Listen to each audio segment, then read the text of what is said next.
Hello YouTube.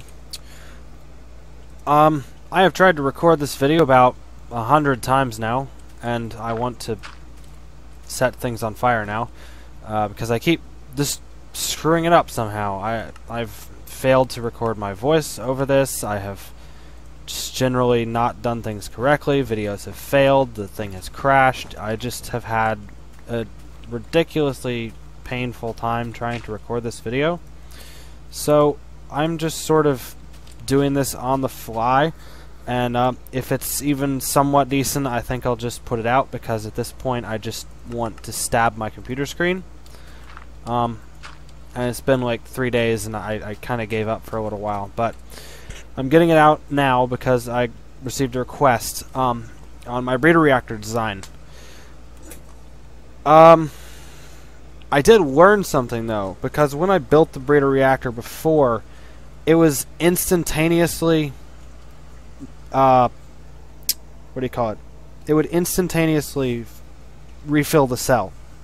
Well, I did some research because something seemed screwy to me, and I went and checked that, and apparently in creative mode, or when you spawn things through, I believe this is NEI, it will give you a cell that is almost completely restored anyway. So it really doesn't take anything to actually restore it. So I think what happened is, and it's quite possible my design is bad, I don't know, it should theoretically, as far as I am aware, based on all the things I know about breeder reactors, it should be a really great design. But we're going to find out in a few minutes, because I'm going to do it, and I'm going to use some cells from my actual place. This is my actual world. And as you can see, there's some really screwed up things in it. When I first started this, I should probably actually get some of the cells out of my base. When I first started this world, my computer was crashing like crazy. So since I was running it as a server, some weird shit started happening. So now I have a massive problems everywhere. There's bricks, well, not bricks, there's chunks just with completely out of sync with everything else, and some things are just ridiculously huge, and it just doesn't make any sense. Let's grab the near depleted uranium cells. I'll show that. We'll grab a few of these too, and we can cheat in the uranium because that doesn't affect anything.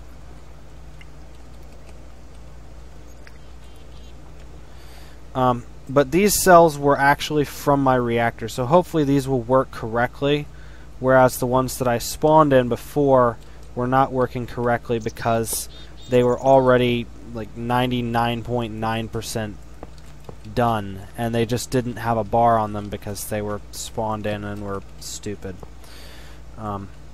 Yay, impossible to test things. So I did a little work on it and kind of updated my design a little bit. And let me go ahead and I tried to do this at the beginning of the video before. I'll explain a little bit of the breeder reactor theory. Basically what you do is when you're running uranium through here, once it degrades, you will have a 25% chance of receiving a near depleted uranium cell, which is this right here. Get the big number off of it. Well, that is not useful in and of itself. What you actually need to do is grab a crafting table, or you could actually do it in your onboard crafter. Can I actually see it? I can't see it like this. In here, you could just throw it in here too, into it. And you need some coal dust. And you just toss that in there, and that will give you a depleted isotope cell. Now that is actually what you're going to put in the breeder reactor. Oops, not what I wanted. That's what you're actually going to load into your breeder reactor to generate new uranium. Well, we're not going to do that yet, because the moment you put the depleted isotope cells into the reactor, they start generating heat in the reactor, and it will blow up in my face if I do that. So we're going to start out and go ahead and explain how this works. Breeder reactors, basically what you want to achieve is a reactor that runs extremely hot, but it doesn't have to produce a whole lot of electricity. The aim is not to produce electricity, but to restore the depleted isotope cells that you put into it. So there are some specifications, and I think I closed it. My phone's dead anyway. Basically, if you run between 0 and 2,999 degrees, I think it runs at like 1 times speed, which means it takes, you know, it goes at the slowest possible speed. If you bump it up to 3,000 to 5,999. Sorry, I'm doing this all out of memory because if I close this, I think it might crash the computer again. Whenever I close Minecraft, it seems to just crash things because it doesn't agree with my recording software. Anyway, 3,000 to 59.99, you get 2 times, and 6,000 to 8,999, you have 3 times. So anything above 9,000, you have 4 times speed, essentially, which means that it will take 1/4 the speed as if you just threw one of these cells into a regular reactor, which is very slow. So what we're trying to achieve is a very, very hot reactor that you can throw your cells into and it will recharge them at the fastest possible pace. And then if you really want to, you can actually have it pull the cells out. I already did this with actually this model. If you feed ice directly into the chamber, that's not really possible because it will start screwing up everything else. And you need to... I'll show you. You'll see in a little bit, but there's going to be kind of a layout for in here. And you put the cells in a certain pattern and it will start recharging them. So you don't really want to have something pull out of a normal reactor because it would screw it up. Or a reactor that you're feeding ice directly into the chamber to cool it and keep it from going critical. So what we're going to do is to start off, go ahead and build the reactor now. To start off, you start out with the main reactor core and then reactor chambers, and let me get a new one because I just blew that up. And you put your 6 reactor chambers around it. Now, just as with my last reactor, which is actually buried right underneath that thing if you didn't see it a few seconds ago, you're going to use energy collectors and energy condensers in order to generate the materials you're going to be using for heating and cooling the reactor. There we go. Energy. Sorry, I'm kind of trying to do this on the fly. I haven't really thought of, planned this out as much. I've reached the end of my rope, so to speak. I've had enough of doing this. Whoops. Up there. On top. There we go. Alright. So what these are going to do, and to explain how these work a little bit for anybody who doesn't know, really quickly, this right here is an energy collector. There are 3 different versions of it. The energy collector 1 is the one we're using. It's all very, very resource intensive, and it does use high alchemy. So some mods that don't, or the alchemy mod. I don't know if that's a specific mod or not. I'd have to look that up. But it uses that. So if you don't have that in there, like in Tekkit Lite, you won't be able to do this. But this will work in Tekkit Classic. That's what I'm actually playing at the moment. So this will collect energy from light. So up there we have our glowstone, and in here it's collecting light energy. And that, if you feed that into an energy condenser chest, which is a slightly higher version, you build it with the high alchemy chest. So it's that's why I say higher version. Yeah, see the high alchemy chest right here, which you then convert into the energy collector or energy condenser. Now, what we're going to use that for is take ice. Ice is used to cool and heat the reactor. Excuse me. Used to heat the reactor. That's stupid. And then a lava cell. The lava, L-A-V-A, lava cells.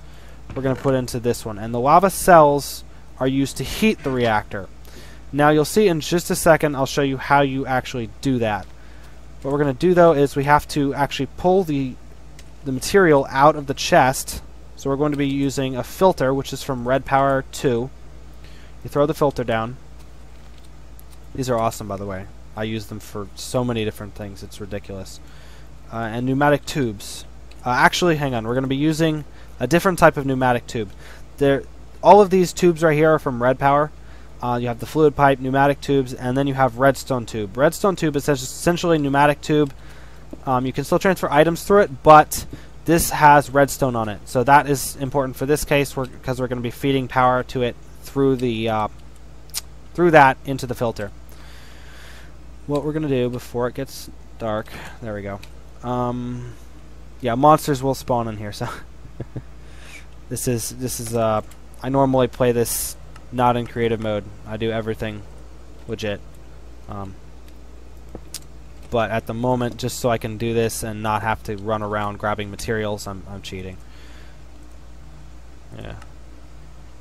Oh well. Redstone. I always spell it wrong. Why do I do that? Okay. Redstone. Okay. Now, what the biggest part of this, and I'll go scroll down to it because it's easiest to find all the stuff. Now, the most important part of this, because you could just do it normally and just pump ice into the reactor. Well, the problem with that, as I said before, is it will mess with the layout of the cells you're going to have in here. That I'll show you how to do that in a few minutes. But it will mess with the layout of the cells, and it takes up space in the reactor itself. Now, there's a wonderful thing you can use, which I actually did not know about when I first started making my reactor. So I didn't use it on my first build of reactor, and I haven't done it yet just because it requires more parts, and it's just, you know, more stuff I have to build and put together. And since I don't cheat any of it in, I have to do it all manually. But what you can actually use is not from the Industrial Craft 2 mod, which is where the reactor comes from. It's actually from the MFFS mod, which is the Modular Force Field System. And what you're looking for is the reactor heat control. Now this can be used to actually control the temperature of the reactor and set it to whatever you want. Pretty much, anyway. So right now it's offline, and this is an important thing that I learned from blowing up all of the other things that I was trying to record. You have to actually switch it onto something because it will blow up the moment you start putting fuel into it, and you look like an idiot on your video and the video doesn't work anyway. So I'm going to actually do this in balance mode. Originally, when I first made the video, I had 2 of these, and I had this system right here running in opposite directions to dump into 2 different ones. One for heating and one for cooling. But in this case, I'm going to have it in balance mode, and you'll get to see how that works. So what we're going to do, did I throw ice in there? Yeah, ice and lava. This is going to pull out the material we're going to be using. Now, for these to work, it's very irritating, but in order to get them to actually work on your reactor, you have to have the force field system for the reactor, which is basically to contain the reactor in the case of a meltdown. And it is usually pretty useless if you build your reactor correctly. If you build it wrong, you might want to put it on there just so that it looks pretty and it doesn't actually blow everything up. But if you follow my other video, I have a video on how to build the entire reactor without the system, and then again with the system in order to squeeze a little bit more power out of it. But you don't need it at all. The first reactor type is actually plenty sufficient, and that's what I'm using at the moment. But what you need, actually list the parts. You need the force field EU injector, you need the force field core, and you need the reactor containment field projector. Now the projectors for the force field system just make the shape that you want, and they're actually what's emitting the force field. But you don't need excuse me, I'm getting a little off track. This projector is for the reactor in particular. The same system applies when you're setting up a force field, but you'd use like a dome or a square or something else. I don't think they have any. Oh, they have like tubes or something. But what you're going to do is throw the EU injector onto the reactor itself, because the reactor is going to be producing a very small amount of EU. So that's what's actually going to run into this, and then the EU injector is to inject the power into the force field generator core. There it is, force field core. And the force field core is what's actually going to make the force power, which is then channeled into the emitter that puts it out over the reactor. So that's a little bit of an explanation of how that works. Now, in order to connect the two, you need a card, a blank MFFS card. You'll see these in here if you cheat it in, but what you want is the blank one. You can also craft it in the system legitimately, but I'm cheating. So you take the card, and you put the card into the generator core, into the program slot, right here, and then you'd move it into your containment field projector. And this is the same thing for a normal projector. I have one over there, if you can see it. That's actually a projector, the EU injector, generator core, and then the fields inside, and then those are zapper blocks around it to kill things. But that links these two together. Now they don't have to physically be connected, but they're connected because they fit best like this. Now, before it turns dark again, the important thing about this containment field is this block right here, the field projector, has to be directly in line with the internal core, the reactor chamber itself. I think it's listed as nuclear reactor. Nuclear reactor. It has to be directly in line with the nuclear reactor block, meaning it has to be directly above, directly to the side, directly below. It cannot be diagonally, like where this cable is. It can't be there. Oh, and I didn't say what the cables were either. That's okay, I'll do that in a second. But as long as it's directly above, directly below, or to one of the sides attached to a chamber like here or here, it's fine. It can't be like here where the energy collector is. Now, these cables right here, I didn't explain these. These are jacketed cables, I believe. Redstone jacketed cables. These are actually using... I think you craft them with the red alloy wire. This is from Red Power 2. But these are the only thing that will actually connect to these pipes apart from redstone. You can actually use redstone. Whoop, I spelled it wrong again. Redstone. Redstone. See how it connects like that? I fell off again. It connects right there. But if you use an alloy wire, which are personally my favorite, I do not use redstone for anything because I hate it. It doesn't connect to it. It will connect, however, to this, but in this case it didn't connect when I put it here. See? Nothing. So you have to use redstone dust, which is frustrating, but whatever. And then that is going to lead up to a timer. So you go ahead and grab a timer. Now the timer is extremely important for so many different things. I love this thing. I love Red Power 2. It is amazing. Whoever built this, huge thanks. That's absolutely amazing.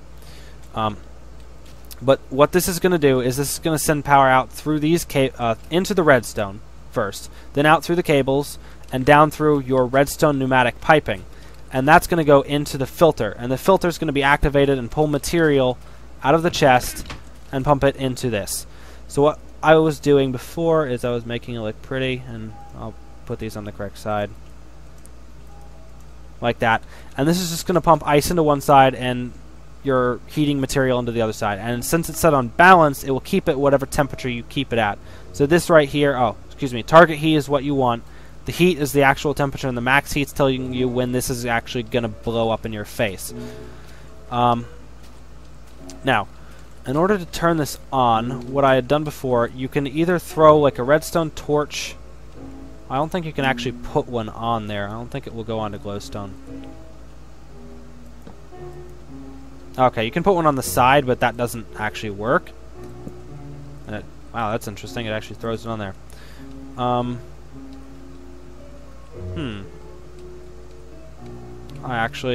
This is probably...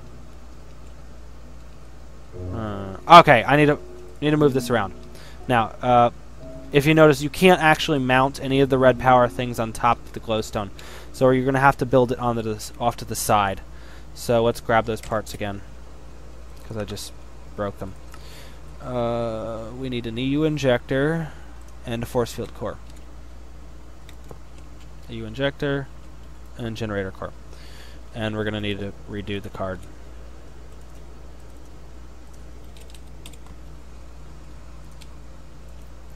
Sorry if this is kind of haphazard.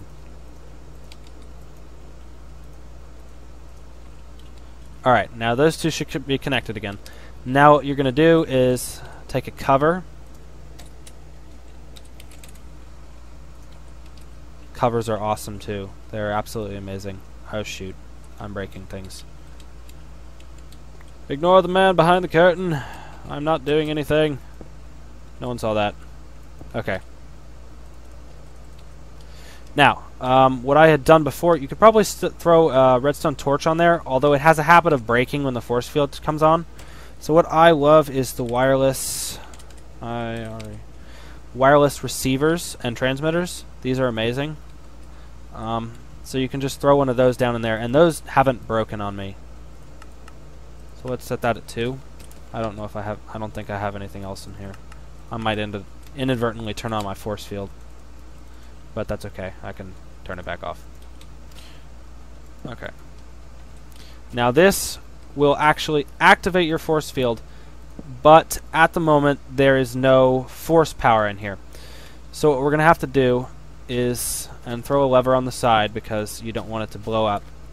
If you throw a lever on the side of the reactor, for anyone who doesn't have any clue how to build these reactors, throwing a lever on the side will keep them from turning on.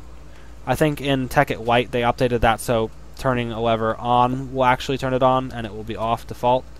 But in this version in Tekkit Classic, you have to turn it on. Now what I'm doing right now, these are force field cover. Excuse me, I don't even know what I'm talking about. These are stone cover corners. You can use any type of cover or corner, and if you stick it in this block right here, how it's right in front of there, see the outlined block?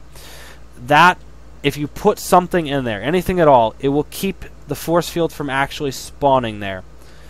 So that is very useful when you want to access something on the inside of the system through the force field. And I do that like this for all of my stuff because I hate the force field. Well, whenever I do something with the force field, I do that because I hate it. Screw force fields. At least where you don't want them. Let's see. We need uranium cells. Okay. Now, I had... Oops, sorry if I broke the mic. I had a bit of a pattern for this. And I'm not sure if this is like I don't think this is really an optimal pattern or anything. But this is the best I could come up with to get the maximum amount of cells restored without... Where did I put these? Without using too much uranium. I'm missing something. I think that went there. I'm sorry, I lost my thing that showed me all this. It's gonna hit here. That's gonna hit there. Well, I guess we'll find out. And then you're gonna go ahead and throw in your depleted isotope cells. Now, it's important to note the moment you put a depleted isotope cell in there, it starts heating up. So you have to move your ass at this point. And let me grab some coal. Coal dust. Oh shoot, what am I doing? Come back here. I want you. Okay, I want you too. Crap. Oh well.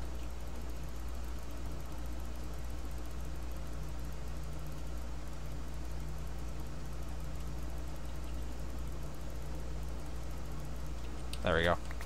Alright. Now, that's in there. That's heating up, as you can see.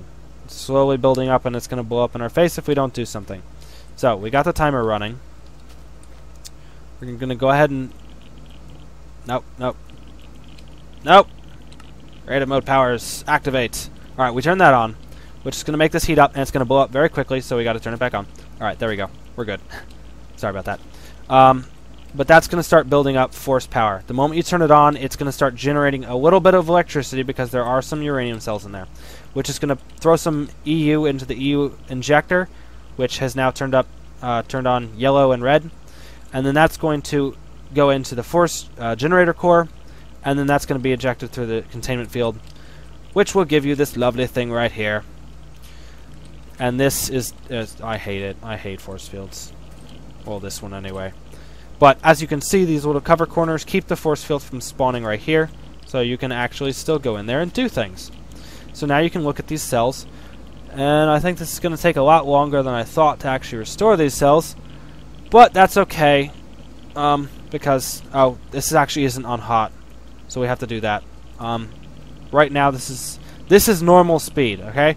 This is if you cool the reactor or throw it into an active reactor, that like the design I made before. You can go watch the video, because that reactor keeps itself very cool. So what we're going to do is actually make it stop burning through all of the ice in there. And this is going to take a really long time to click this, but we're going to raise this to 9,000 degrees and let it sit there and get very hot. Now it's going to burn through all of my lava. 9,100. We're going to lift it to 9,100 just because I think that is going to get us a little bit better result. And let's lower that down to 1 so that goes a little faster. Oh, another trick for this, which I can't do now. If you take 64 of this and throw it into the filter, it will throw... Oh. Bloody hell. Yes, the force field will do this sometimes. I want to kill this thing. It will tear up the ground around everything, which is quite honestly asinine. I hate this force field. But you need to have it running to get this actually working. I want to stab it in the face, but that's okay. And as you can see, this one's starting to go. It's starting to turn red. And since this is going to be very high temperature, this is 9,100. This is actually going to take a very, very long time, apparently. But this will be totally stable, and it's going to go a lot faster than just throwing it into a regular reactor. I hope this video is actually still working, because I finally got a functional video. And it's not just instantaneously restoring them like it was before, and I was freaking out and going, oh my god, that's so awesome. I can have these restored in 10 seconds if I just pump a crap load of those things in there, and it will work really great and smiles. But apparently it doesn't work like that. Oh well. Wishful thinking. I feel like this is in wrong.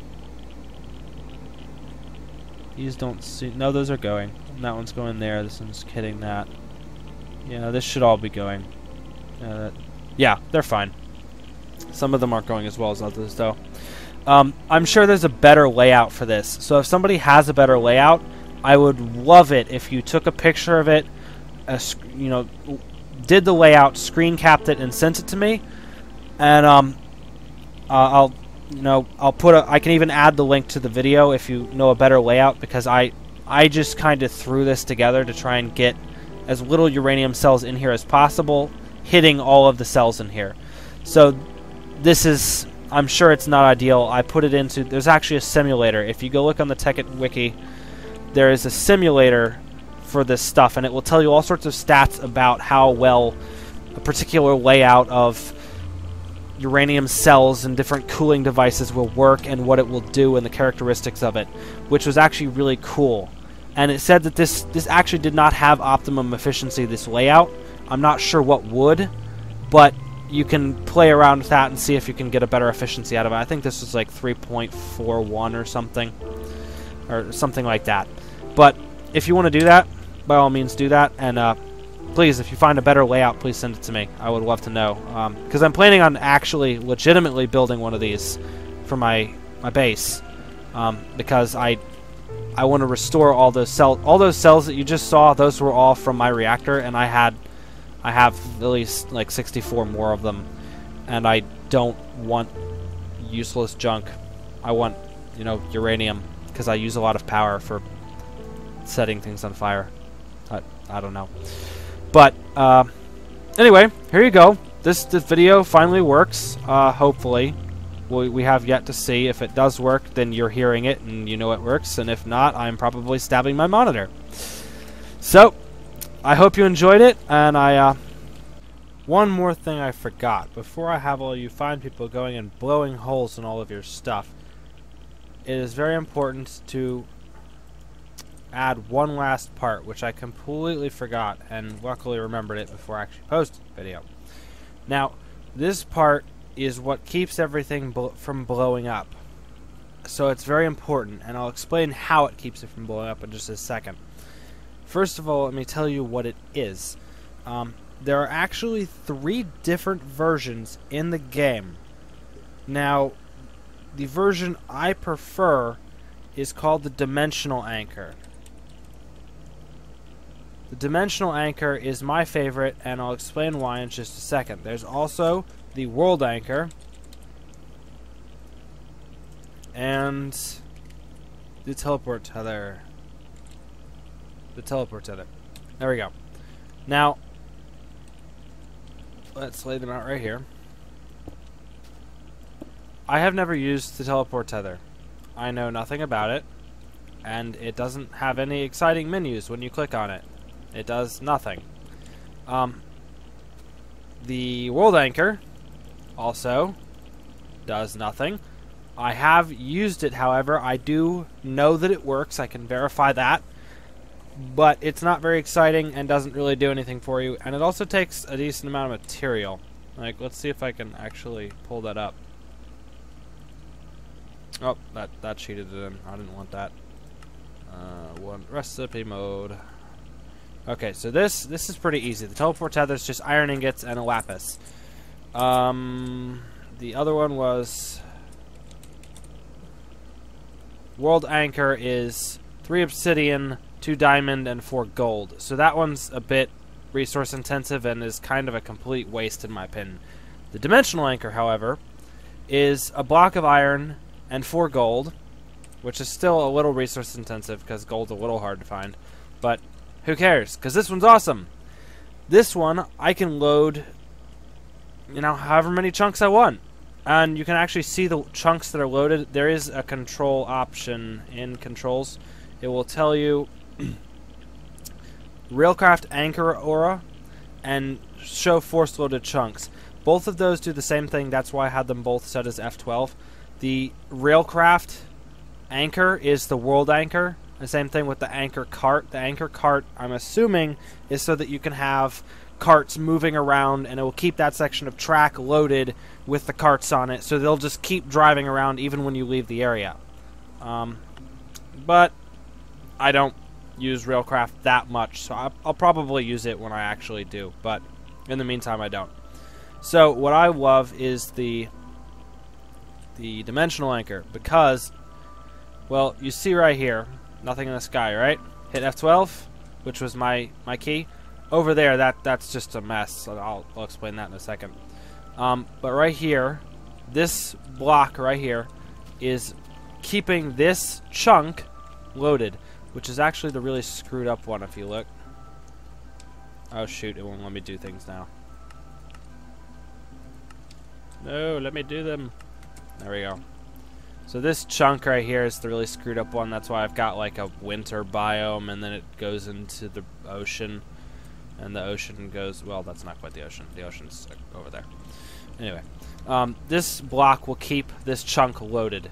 Now, the reason that's important,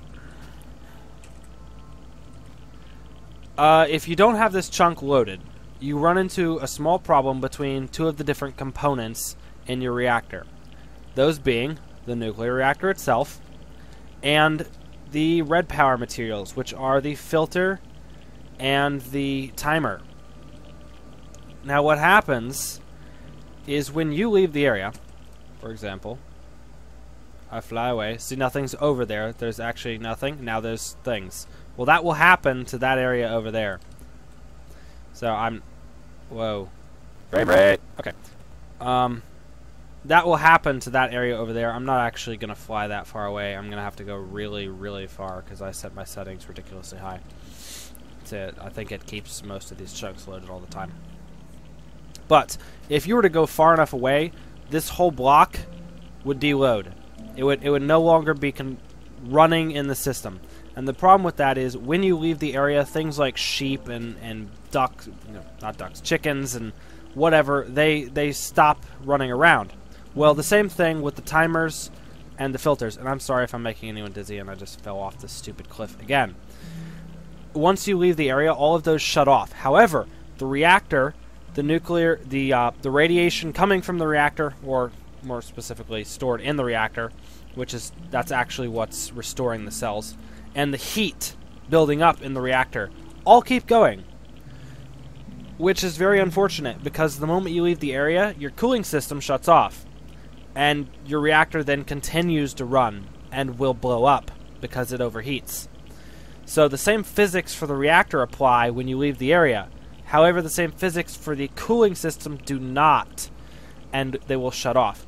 So in order to keep them running, you use a world anchor, which basically, it functions like you. So when I am in this chunk right here, the system keeps this loaded because I'm here and I'm looking at it. And if I was not here, why run it? Right? That's what the system thinks. Well, I want this run permanently so that this doesn't blow up in my face or blow up and leave a giant crater. So you use the anchors to keep this area loaded just as if you were standing here. And that's why there's one over there. That big chunk right there, I think. No, the smaller chunk is actually running my nuclear reactor. And you can see right there, that's the aura from the one attached to my nuclear reactor in my base. Now, there's one in there too. Oh, look, it actually loaded everything. Oh, I'm missing an obsidian. Interesting. There's one in there. Oh, that was to keep all of my energy collectors going. I have energy collectors, and I dumped them in the Klein stars. And I think I have enough to restart a sun. But that's besides the point. Anyway, I forgot that block, and now I'm adding this little bit in there so that you know and you don't blow things up.